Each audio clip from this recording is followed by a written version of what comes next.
संख्या पद्धति।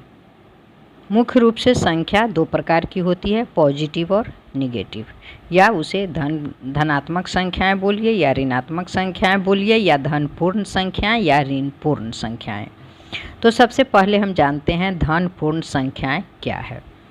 संख्या 1 2 3 4 5 6 7 8 अनंत तक जो चली जाएगी को धनपूर्ण संख्या भी कहते हैं। इन्हें प्राकृतिक संख्याएं भी कहते हैं।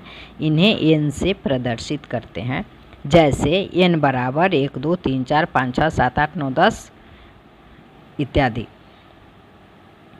अब है ऋणपूर्ण संख्याएं। -4, -3, -2, -1 को ऋणपूर्ण संख्याएं कहते हैं। अर्थात जिन संख्याओं में माइनस होगा उन सभी संख्याओं को ऋणपूर्ण संख्याएं या ऋणात्मक संख्याएं कहेंगे। अब है पूर्ण संख्याएं या पूर्णांक। तो -4, -3, -2, -1, 0, 1 2 3 4 5 6 7 जितनी भी संख्याएं आगे बढ़ती जाएंगी सभी पूर्ण संख्याएं हैं। सम संख्याएं, इवन नंबर। जो प्राकृत संख्याएं 2 से पूर्णतः विभक्त हो जाए उसे सम संख्याएं कहते हैं, जैसे 32, 46, 54, 90 आदि सम संख्याएं हैं। इसको इस तरह से भी जान सकते हैं कि जिन संख्याओं के इकाई अंक में 0, 2, 4, 6, 8 होगा वो संख्याएं सम संख्याएं होंगी। विषम संख्याएं, ऑड नंबर। जो प्राकृत संख्या 2 से पूर्णतया विभक्त ना हो उसे विषम संख्याएं कहते हैं, जैसे 23, 51, 45, 85 आदि सभी विषम संख्याएं हैं। इसे इस तरह भी हम समझ सकते हैं कि जिन संख्याओं के इकाई अंक में 1, 3, 5, 7, 9 होगा वो संख्याएं विषम संख्याएं होंगी। अब देखिए परिमेय संख्याएं। ऐसी संख्याएं जो p/q के रूप में निरूपित की जा सकती है, जहां pq पूर्णांक है, दोनों का कोई उभयनिष्ठ गुणनखंड नहीं है तथा q बराबर नहीं है 0 के, परिमेय संख्याएं कहलाती है, जैसे 1/2, 2/7। जिसे भी हम भिन्न के रूप में लिखते हैं वो सभी परिमेय संख्याएं हो जाएंगी। अब है अपरिमेय संख्या।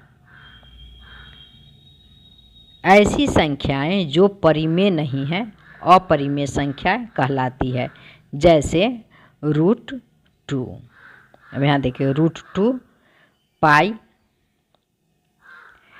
जो भी रूट में आएगा वह अपरिमेय संख्या होगा, या पाई का नंबर जो होगा वह अपरिमेय होगा। अब है वास्तविक संख्याएं। सभी परिमेय तथा अपरिमेय संख्याएं वास्तविक संख्याएं कहलाती है। इनका वर्ग सदैव धनात्मक होता है। यह ऋणात्मक जो वास्तविक संख्याएं होंगी वह ऋणात्मक नहीं होगी, इतना ही बात ध्यान में रखना है। अब है भाज्य संख्याएं। वह पूर्ण संख्याएं जिनके स्वयं और एक के अतिरिक्त और भी गुणनखंड होते हैं वो भाज्य संख्याएं कहलाती है, जैसे 4, 6, 9, 15 आदि। तो यहाँ देखिए जैसे 2 है तो 2 सम संख्या है पर ये भाज्य संख्या नहीं है। अब कहेंगे कि 2 में 2 से भाग तो लगता है कट जाएगा, पर ये नहीं, भाज्य संख्याएं नहीं है, क्योंकि 2 में सिर्फ 1 का भाग जाएगा और 2 से भाग जाएगा। यही हो गया, सिर्फ 1 से यह कट रहा है और स्वयं से कट रहा है, इसलिए यह भाज्य संख्या 2 नहीं है। 2 एक अभाज्य संख्या है। अब है अभाज्य संख्या, वह पूर्ण संख्याएं जिनके स्वयं और एक के अतिरिक्त और कोई गुणनखंड नहीं होते हैं अभाज्य संख्याएं कहलाती है। जैसे 2, 3, 5, 7, 11 जो इस तरह की संख्या होगी। अब यहाँ आप देख लीजिए, जैसे 9 है,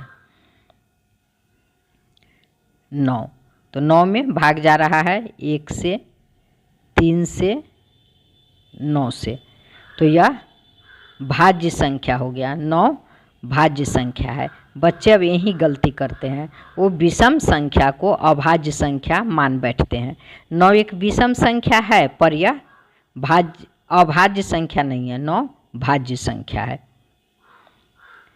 सह अभाज्य संख्याएं को प्राइम नंबर्स, दो संख्याएं जिनमें एक के अतिरिक्त कोई उभयनिष्ठ गुणनखंड नहीं हो सह अभाज्य संख्याएं कहलाती है। जैसे 9 और 16।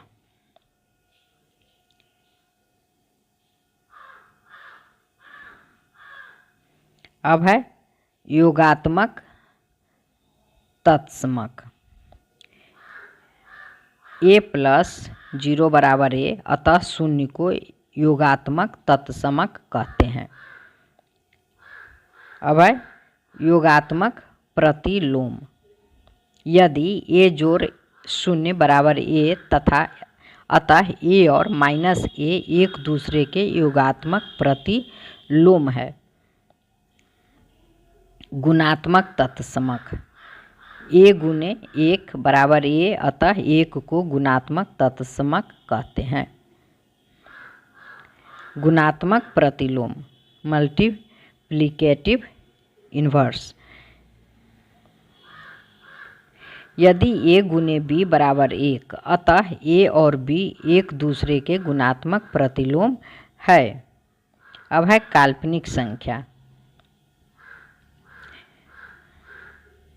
z = a + ib, जहाँ a तथा b वास्तविक संख्याएं हैं, b बराबर नहीं है 0 तथा i बराबर √-1, अर्थात किसी ऋणात्मक संख्या का वर्गमूल काल्पनिक संख्या होता है। जैसे रूट में -2, √-3।